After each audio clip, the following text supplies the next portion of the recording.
Hey guys and gals, Never here from Drake Wayne Game, and a 70 mounts with the Gaming Drag. Today I'm coming back at you with a Let's Play episode of Khemia. So y'all, before we jump into it, just wanted to let y'all know that our Patreon is now up for as little as $5. Y'all can help support the channel, get some awesome rewards like permanent access to our community Discord server and full access to upcoming not safe for work videos. Anyway, let's go ahead and jump right back in. Alarm chain, you were up, and let's go. Alright. It even frightens me a bit as I climb aboard the sibling-built craft, even though it appears more comfortable and even more stable than machinery built by the parents. The sense of awe and reverence comes to a sudden end, however, as we board and walk through the corridor. That's when I happen to peer out the window. I'm looking out over the lake, a rather pleasant view before suddenly the view zooms backwards. It happens so fast that I go from seeing the Imperial Gardens to seeing what I realize is the entirety of the moon, all over the course of just a few seconds. Jesus, that would be a bit jarring.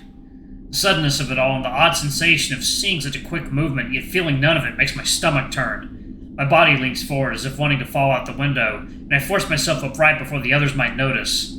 Luckily, Amicus and Veterus are looking out the window as well, seemingly untroubled. My sudden lurch gets the attention of who is behind me, though, and Nephru gently holds onto my elbow. "Are you alright?" There usually weren't windows on the few transport ships I've been on in the past, but now that I can see, it's almost like when I go sailing with friends on the ocean, and I would become terribly seasick. This was all at once, though.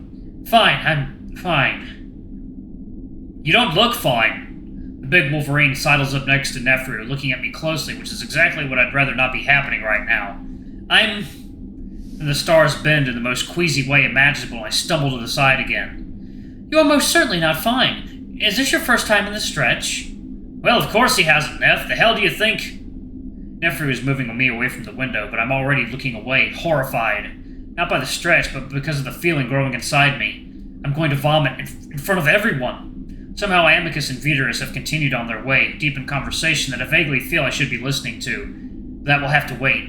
"I'm fine. I just wondered where a lavatory might be." My voice is slightly louder than it should be, though Amicus must be louder, because I hear him even as Nephru guides me through the ship. We're moving rather fast." "Of course, the Khemians developed a drive better than the one the parents lent us." I allow myself to be pushed along until we reach a door that opens automatically without any panels being touched.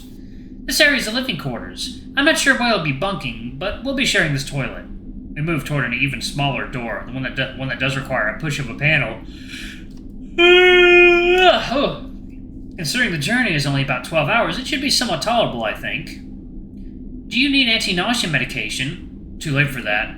Nephru makes as if to follow me into the lavatory, probably wanting to help me like last time. Rather he not see me like this a second time. "I'm fine, I'll be right back." I quickly move into the little room, leaving a perturbed Nephru behind as I furiously stab at the panel inside the lavatory until the door slides shut. Second, y'all. Water time.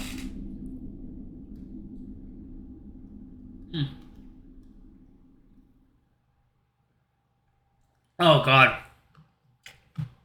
Pretty good. Grape water. Interesting.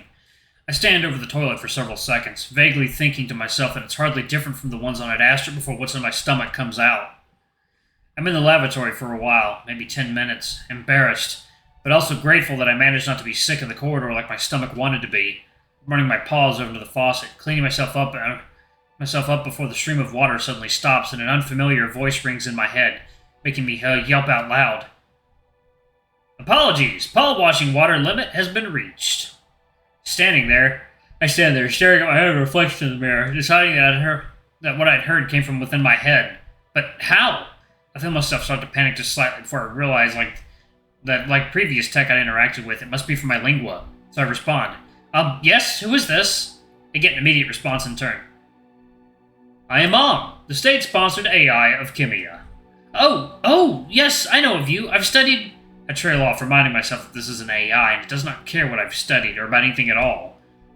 You have studied me?" the AI asks after a polite pause. This is very odd. Of course it's odd that it's speaking directly into my lingua. Combo's not able to do that, I don't think. But something else is even more strange about this AI that I'm trying to put my finger on. "Yes, I did not expect you to speak through my lingua. It was a bit startling." "Apologies, Scipio. I was converted to lingua-only use unless advised otherwise. This is to protect the privacy of all that I am speaking to." I feel as if I would remember that bit of information if I came across it in my studies. It implies that the Khemians have learned how to access and manipulate the lingua directly. While it is impressive, it also rekindles the feelings of fear. What else might they be able to do if they can fully access the tiny piece of machinery embedded in my brain? Do you really know the extent of Khemian knowledge and power? Is it really possible to do such things alone without parental help? As I'm contemplating this, feels the silence, like a sapient noticing a lull in the conversation. Are you finished? If not, I can provide you with water-free methods to sanitize yourself. Unfortunately, our water reserves are limited. No, I'm fine, thank you. You are welcome, Scipio. It is a pleasure meeting you. You as well. I know what bothers me about this AI, aside from accessing my neurotech without my consent or knowledge. With Kham, I've never felt as if he was truly intelligent. I never felt as if he had thoughts or feelings as he communicated. I would say Kham is comparatively stupid, but he's simply a program that consumes information, analyzes, and outputs a sentence based on that information.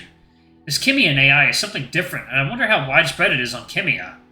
The eerie feeling persists as I stare into the mirror, for some reason becoming suspicious of even my reflection, as if it is not mine. Like, no, water time.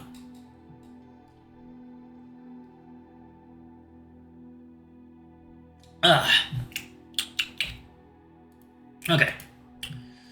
I look away and adjust my robes, trying to keep my emotions under control. Now is not the time to become paranoid. As I was taught during my diplomatic training, always be suspicious but never paranoid. That only makes you appear more suspicious, and I have a feeling that being suspicious of mirrors would be categorized by most as paranoid, if not psychotic. With that in mind, I look into the mirror one last time to assess the state of my facial fur, before tapping the panel and stepping out into the corridor. Oh! Hello? I had jumped and now I quickly smoothed down my robe, a gesture that I feel looks inherently suspicious. Hello? I pause, trying to think of something to say, though I come up pathetically short, so I simply say what would be most normal in the situation. Did you need the lavatory? No, just checking to see if you are well. You looked shaken a few moments earlier. As Nefru confirms the reason I thought he might be lingering here, I feel just a small flash of irritation. He's looking after me, which is kind and generous of him, as he has no reason to do so. Other than gathering intelligence, of course, but it makes me feel childish, and considering that is the opposite of how I want to appear, I would rather he not do it. I adjust my expression to appear more serious, but also calm. A cool, emotionless look. I'm fine. Thank you, Nefru. Please, do not worry for my well-being. I do not wish to be the reason for you neglecting your duties. The look on Nefru's face is hard to describe. It's certainly not pleasant, and though he doesn't say anything, I'm taken aback, though I do my best to hold my own expression. A moment of silence passes, and I begin to think over Khemian etiquette, wondering if I violated some type of social norm. Of course, Nefru would be understanding of such things, but considering that we are not on Ad Astra anymore, perhaps he is now less forgiving. Just as I begin to open my mouth to ask what the issue is, Nefru finally speaks. I see. Very well. I shall leave you to attend to your own matters, then. Apologies for bruising your woven pride. Nefru turns on his heel before briskly walking away. We stand there alone. The low hum of the ship's various moving parts, the only sound filling the heavy silence while I try to understand what had just happened. I'd acted within diplomatic norms. Really, any interaction among diplomats is normal as long as only words are used, and you never state your true intentions. Present an aura of civility, even if your intentions are clearly malicious or even barbaric. This was one of the main issues of pre-Drusus Ad Astra. Apparently, woven diplomats of the era routinely took swings at other siblings, and even amongst themselves when they became angry or offended. Despite this being over 10,000 years in the past, it is a reputation that we still cannot rid ourselves of. I suppose it is not helpful that our experimental attempts at a republic have resulted in brawls within the Senate in just the past year. I don't doubt that this was shown gleefully across the news channels of the other siblings. While I might admit that woven hubris has been our downfall throughout history, I still do not take kindly to being looked down upon like some type of savage. We have our own culture, our own language, our own universities, from which we take bricks and smash into the skulls of the elite who suck the cocks of all those above them while raping the rest beneath them. Jesus. So, water time.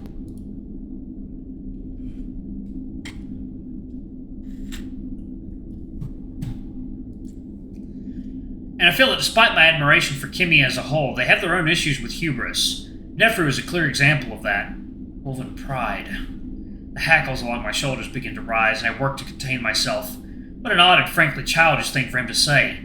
I suppose it was insensitive of me to act in such a manner towards someone who so recently called me a friend, but his reaction was oddly intense and irritating.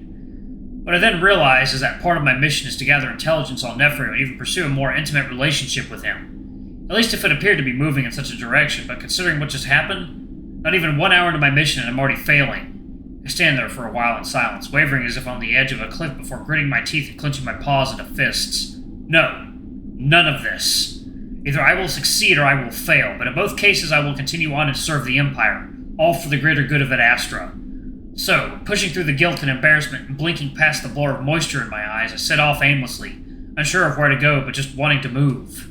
As I am walking quickly through the corridor, I happen to glance out the windows, having forgotten about the nauseatingly bending light, and I feel my stomach lurch instantly. I'm still feeling motivated by my epiphany and self-determination, I tell myself in a low, stern voice.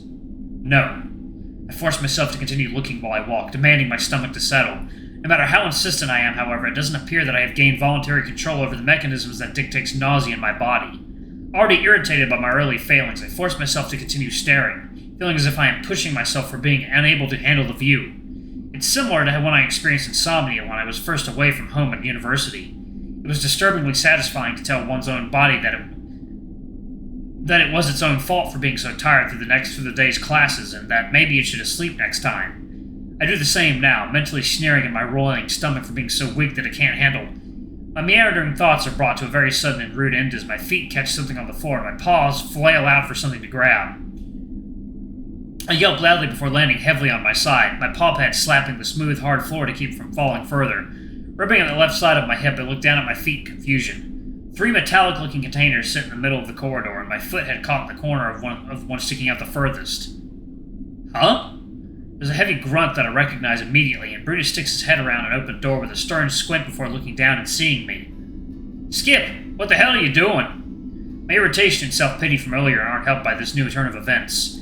I get to my feet roughly, luckily flashing Brutus with my undergarments as I don't bother trying to keep myself decent. He is the type not to care, anyway. He's leaving your belongings out for others to injure themselves upon, a normal Khemian custom? Brutus blinks at me, probably due to the fact that he's never seen me in such a state. Huh.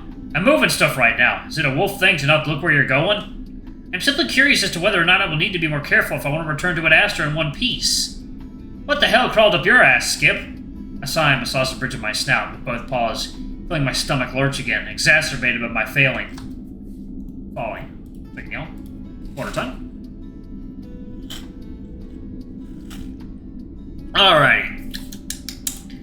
Ooh, good water. Alright. I don't know, Brunus. Can I get an antiemetic, please? Certainly. A drone has been dispatched to your location. Speaking of which, I just had to deal with Neferu biting my head off for being too fat. I turned my attention back to Brunus. Speaking of which, what do you mean by that? Speaking of thing up your ass, shit. Brunus winces. You guys are kind of uptight about that sort of thing, aren't you? I'm more annoyed that he's pointing it out, but... Ooh, excuse me. As is usual, my moments of frustration and irritation never last long. Already I can feel it running out of steam. It's difficult to be mad at Brunus anyway. Yes, uptight, speaking of. Anyway, I'm sorry that I snapped at you. I'm not feeling well. Yeah, looks like you ain't. Brunus watches as I am suddenly distracted by a smooth, glossy black dome that levitates towards me, and extends a tiny white wafer. I take it with some confusion. Thanks. Do I need water, or...? Goes under the tongue. I try not to visibly blanch at the idea of letting vile medication sit in my mouth for several minutes. Oh, alright. Anyway, what were you saying about Neferu being upset? I doubt he would purposely criticize your size. I carefully drop the square wafer onto my tongue, hardly feeling it land before I close my mouth and it dissolves instantly. Brunus shrugs. I don't know, honestly. I was in the hall bringing stuff in and he told me to move and not take up the entire space or something. He scurried off before I could properly yell back at him. You two fighting or something? Alright, y'all, I'm going to go ahead and pause it right there. Thank y'all so much for watching. Don't forget to like, comment, subscribe, ring that notification bell, and check out our Patreon if you can. It always helps. Before I go, I'm going to give a quick shout out to my our bronze tier patrons. Thank y'all so much for everything. We greatly appreciate your contributions to the channel. Thank you to our silver tier patron, Cade Silvermoon. You are awesome, and we greatly appreciate you going a bit above and beyond. And to our gold tier patron, Amr, you are awesome, and we love you, and we hope you really like your icon, and if y'all want to get your name in the credits, hey, it's as little as $5. Anyway, I love you all, and I'll see you all in the next video. Bye-bye!